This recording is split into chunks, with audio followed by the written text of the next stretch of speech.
No doubt, the human mind is a tricky one. Sometimes, thoughts come and go like waves, smooth, effortless, constantly shifting. But other times, your mind locks onto a particular person, replaying memories, conversations, and what-ifs on an endless loop. No matter how much you try to move on, they keep popping up in your head, and the more you think about them, the harder it becomes to stop. It's exhausting, frustrating, and can even start affecting your mood. If you've ever found yourself obsessively thinking about someone, whether it's a past relationship, a friend, or even someone you barely know, you're not alone. But why does this happen? And more importantly, how do we stop letting them take up so much space in our minds?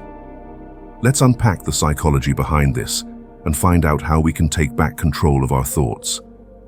According to Carl Jung, one of the greatest minds in modern psychology, our obsessive thoughts about certain people aren't just random annoyances. They're messages from the unconscious, trying to grab our attention.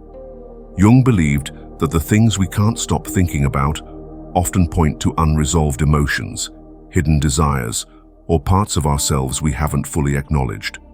Rather than seeing these fixations as mere distractions, he saw them as opportunities for self-discovery and growth. As he put it in Memories, Dreams, Reflections, everything that irritates us about others can lead us to an understanding of ourselves. In other words, our persistent thoughts about someone might be less about them and more about what they reveal in us. Once we bring these thoughts into the light, we can start to understand them, and finally let them go or embrace them in a healthier, more balanced way. The first step is recognizing and accepting these thoughts for what they are, signals from the unconscious rather than mere distractions. Jung believed that these fixations, this feeling of being mentally stuck, are not just arbitrary intrusions, but information from within. As he put it, every fixation is a cry from the unconscious, urging us to pay attention. Instead of pushing these thoughts away, what we truly need is a conversation, a dialogue with our own mind, with our own self. And for that dialogue to be meaningful, it must be rooted in honesty. The conversation you have with yourself should be the most honest one, because only through genuine self-reflection can you begin to understand what your mind is trying to tell you. Start with acceptance and steer clear of self-denial. The first step is acknowledging that this problem exists, recognizing that your mind keeps returning to the same person for a reason.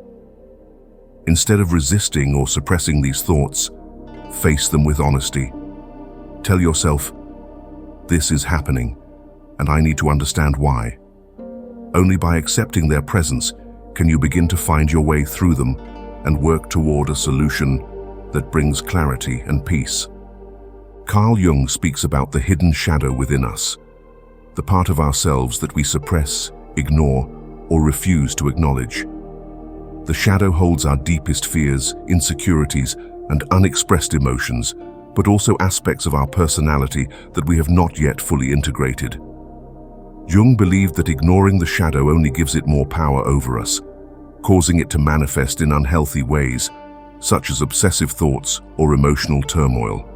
As he put it, everyone carries a shadow, and the less it is embodied in the individual's conscious life, the blacker and denser it is.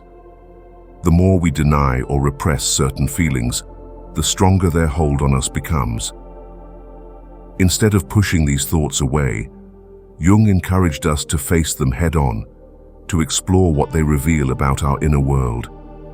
By acknowledging our shadow, we take the first step toward understanding ourselves more deeply, breaking free from unhealthy fixations and transforming our struggles into personal growth. What we need is to open a way of communication with our shadow, a willingness to acknowledge its presence rather than suppress it. The first step after recognizing its existence is to ask ourselves the right questions. Why do I keep thinking about this person? Is it because I admire them? Do they embody qualities I long to develop in myself? Or is it envy, an unconscious desire to have what they have? Jung believed that these persistent thoughts are rarely just about the other person. They often reveal something deeper within us.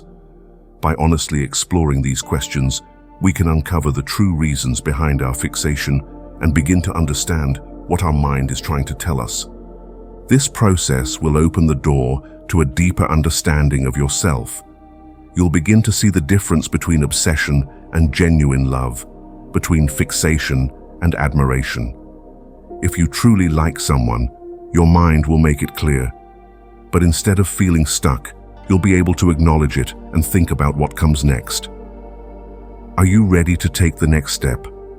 Should you express your feelings or keep them to yourself? Understanding your emotions will help you make a conscious choice rather than being controlled by overwhelming thoughts. The goal is not just to recognize what you feel, but to decide what to do with those feelings in a way that brings clarity and peace. We need to remember that as human beings, we are creatures of action and movement. Our minds are wired to seek flow and progression. It's in our nature. When we ignore the urge to act or refuse to acknowledge what we truly feel, our mind doesn't just let it go. Instead, it keeps bringing us back to the same thoughts, the same emotions, over and over again. What we often call feeling stuck is actually our mind sending constant signals, trying to push us toward recognition and resolution. These triggers aren't there to trap us, but to guide us. The more we resist, the stronger they become. But when we listen, reflect, and take conscious steps, whether that means expressing our feelings, setting boundaries, or simply understanding ourselves better, we allow our mind to move forward instead of circling the same thoughts endlessly. And if the answer to the first question isn't clear, there are deeper ones to consider. Do I envy this person? Am I jealous of them? These are not easy questions to ask because they require immense self-awareness, honesty, and the willingness to confront uncomfortable truths. Carl Jung believed that emotions like envy and fixation are not meaningless. They are telling us about our unconscious, pointing towards something unresolved within us. So rather than dismissing these emotions, we need to examine them closely. What is this person reflecting back to me? Is it admiration disguised as resentment? Do they possess qualities I secretly wish I had? Perhaps their success, confidence, or sense of purpose highlights something within me that remains unfulfilled. Jung's concept of the shadow reminds us that the traits we suppress, our ambitions, desires, or even hidden strengths, often resurface through our emotional reactions to others. The more we ignore these signals, the more they control us. But when we engage with them, we gain self-knowledge and the power to shape our own path, rather than feeling trapped by emotions we don't fully understand. Through self-therapy and self-examining, we become both the patient and the healer, diagnosing our own mental and emotional states. We begin to recognize the patterns of thought that shape our inner world, both the positive forces that uplift us and the negative ones that weigh us down. Jung believed that true self-awareness comes from integrating these aspects, not just suppressing what is difficult. He wrote, "One does not become enlightened by imagining figures of light, but by making the darkness conscious." This means acknowledging the emotions we harbor within us: love, admiration, ambition, but also envy, resentment, and fear. Self-reflection allows us to distinguish which positive emotions we should nurture and bring into balance, using them as guiding forces in our lives.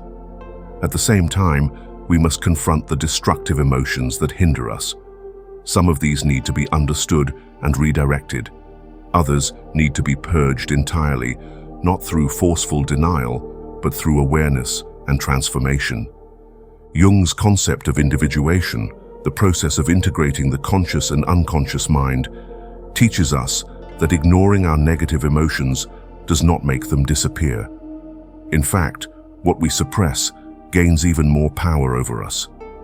The key is not to run from these emotions, but to face them, to ask, why am I feeling this way? What is this emotion trying to reveal? By doing this, we don't just manage our emotions, we reclaim authority over our own psyche, transforming inner turmoil into a source of strength. Jung strongly emphasized the importance of self-examination, warning that when we ignore the signals of our unconscious mind, we do so at our own peril. If emotions, fixations, and unresolved thoughts are continuously suppressed, they don't simply disappear, they transform into deeper psychological disturbances. He believed that unacknowledged emotions, especially negative ones, could manifest as neurosis, obsessive thoughts, or even self-destructive behaviors. Neurosis is always a substitute for legitimate suffering, Jung wrote, meaning that when we avoid confronting our inner struggles, they return in distorted and unhealthy ways. If an individual repeatedly blocks the mind's urge to acknowledge something, whether it be an unresolved conflict, a hidden desire, or a suppressed fear, this suppression does not free them. Instead, it binds them even tighter to the very thing they wish to escape. The mind, seeking resolution, will keep circling back, replaying thoughts, fixations, and scenarios, pushing for recognition. What begins as a subtle discomfort can grow into full-blown obsession, where the inability to process emotions healthily leads to compulsive rumination. Jung's concept of the shadow explains that these neglected aspects of our psyche, our fears, our unspoken desires, our unfulfilled ambitions, don't vanish when ignored. They fester. He warned that if we fail to integrate these hidden parts of ourselves, they take control in unhealthy ways. The mind then compensates by externalizing the issue, projecting it onto other people, situations, or obsessions, without realizing that the root cause lies within. The only way to break free from this cycle is through honest self-reflection. By acknowledging what the unconscious is trying to communicate, we transform these emotional blockages into opportunities for growth. Rather than letting suppressed thoughts control us, we take ownership of them, learning what they reveal about our deeper needs and desires. This process is not easy, but it is essential, because if we do not consciously confront what lies within, it will find a way to confront us, whether we are ready or not. Human beings are complex when it comes to the workings of the mind. No one is perfect, and no one is entirely free of negativity. We all possess both positive and negative traits. But what defines an educated and self-aware person is the ability to recognize, acknowledge, and transform negativity into something constructive. True growth comes from understanding our own thoughts, both good and bad, without denial or self-deception. When we become aware that we are harboring negative emotions, it is a sign that our mind, or as Jung would say, our shadow, is struggling. Instead of letting negativity fester, we must find ways to channel it into productive and meaningful outlets. This process isn't just about self-improvement, it becomes an ethical responsibility toward ourselves. Through honest self-reflection, we naturally begin to distinguish between what strengthens us and what holds us back. And once we make this distinction, we take ownership of our inner world, refining ourselves in a way that leads to genuine personal growth. Through this process, we naturally align ourselves with a universal ethical understanding of good and bad. Carl Jung warned that when we deny or ignore our own darkness, it creates more darkness and keeps creating it until we ourselves shed light on it. By acknowledging our inner conflicts, we free ourselves from ego and self-deception, no longer justifying or suppressing our flaws, but facing them with honesty. Jung described this as the process of individuation, where a person moves toward wholeness by recognizing and integrating their shadow, the hidden, often uncomfortable parts of the self.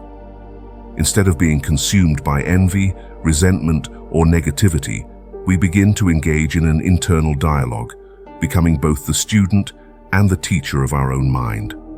This is not about eliminating our flaws, but understanding them, learning from them, and transforming them. When we undertake this inner work, our energy shifts. We no longer react from a place of unconscious negativity, but instead channel our emotions into something meaningful. We no longer compare ourselves to others with bitterness. Rather, we focus on self-improvement and inner harmony. This is the path to genuine growth, where we move beyond resentment and aspiration becomes a force of evolution, not destruction. This is a profound journey, one of self-exploration, self-discovery, and ultimately, self-healing. Like any great adventure, it comes with its own challenges, moments of clarity, and even unexpected shocks. But if we walk this path with an open mind and an open heart, we emerge not just healed, but transformed, more knowledgeable, more emotionally balanced, and more in tune with ourselves. Jung believed that healing comes not from avoiding our inner struggles, but from facing them directly, integrating them into our consciousness, rather than letting them control us from the shadows. This journey is not always easy. There will be moments of discomfort when we uncover parts of ourselves we may have buried for years. But with every step forward, we gain a deeper understanding of who we are and why we feel the way we do. When we confront these hidden forces, we reclaim our power. Instead of feeling like passive victims of our emotions, we become active participants in our own healing. In this process, we are both the healer and the healed, the ones who diagnose, confront, and heal our own wounds. This is not just psychological healing, it is a renewal of the whole self. As our mind becomes lighter, so does our body. When we release suppressed emotions and unexamined fixations, we feel a newfound sense of clarity and peace. The weight we carried of envy, self-doubt, regret begins to lift, making space for creativity, joy, and true self-awareness. And in the end, we do not become perfect, we become whole. We do not erase our past, but we integrate it into a deeper understanding of ourselves. This is the greatest act of self-care, having the courage to look inward, to truly see ourselves, and to guide our own healing with wisdom and compassion. Embarking on this inner journey is as profound as traveling the world, perhaps even more so. As you navigate the depths of your own mind, you come to understand the complexity of human nature, not just in yourself, but in others. With this understanding comes compassion, first for yourself, and then naturally for those around you. You emerge from this journey with a clearer sense of self, a deeper connection to humanity, and a heart more open to the struggles and triumphs of others. In healing yourself, you become a source of light, not just for your own path, but for those who walk alongside you. This journey is not about reaching a final destination, but about continuous growth, learning, and self-awareness. The mind, much like the world, is ever-changing, full of mysteries waiting to be uncovered, lessons to be learned, and wisdom to be gained. By embracing this process with honesty and courage, you not only free yourself from inner turmoil, but also cultivate a life that is richer, more meaningful, and deeply connected to the world around you. In the end, true wisdom is not just in knowing yourself, but in using that understanding to bring light, compassion, and authenticity into every aspect of your life. If they're still in your mind, it's not just memory, it's meaning. Obsession isn't weakness, it's a signal, a message from your shadow asking to be seen, and until you answer it, you'll keep circling the same thoughts, calling it love, calling it fate, but it's a mirror. What you see in them is what you haven't yet met in yourself. This isn't about forgetting, it's about awakening. Subscribe, and let's keep walking deeper into the mind, one revelation at a time.